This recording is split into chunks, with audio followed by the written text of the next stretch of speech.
సినిమాకేం కావాలి? Action, entertainment, glamour, emotion, heroism ఇలా చాలా చాలా ఉన్నాయి. అవన్నీ మా సినిమాలో ఉన్నాయి అని చెప్పుకోవడానికే టీజర్లు, ట్రైలర్లు కట్ చేస్తారు. అయితే టీజర్లో అన్నీ చెప్పలేరు, చూపించలేరు కాబట్టి ఒకటి రెండు యాంగిల్స్కే పరిమితం అవుతారు. అయితే డీజే టీజర్లో దాదాపుగా అన్ని కోణాలు టచ్ చేసే ప్రయత్నం చేశారు. అల్లు అర్జున్ కథానాయకుడిగా హరీష్ శంకర్ దర్శకత్వంలో తెరకెక్కుతున్న చిత్రం డీజే దువ్వాడ జగన్నాథం.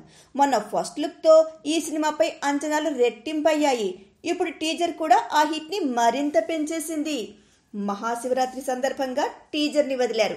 బన్నీ లుక్ ముందు నుంచి ఊహిస్తున్నట్టుగానే సంప్రదాయ బ్రాహ్మణ యువకుడిగా సూపర్ గా కుదిరింది. ఇందులోనే మరొక షేడ్ ఉందన్న విషయం టీజర్ గుర్తు చేస్తూనే ఉంది.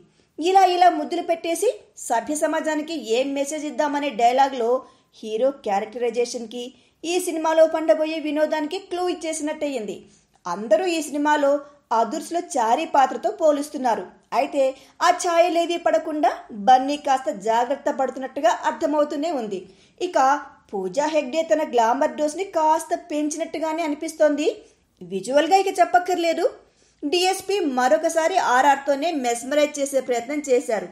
టోటల్గా ఈ సినిమా చూడాల్సిందే అన్న ఆసక్తి టీజర్ కలిగించింది. ఈ శివరాత్రికి డీజే గిఫ్ట్ అదిరిపోయింది కదా.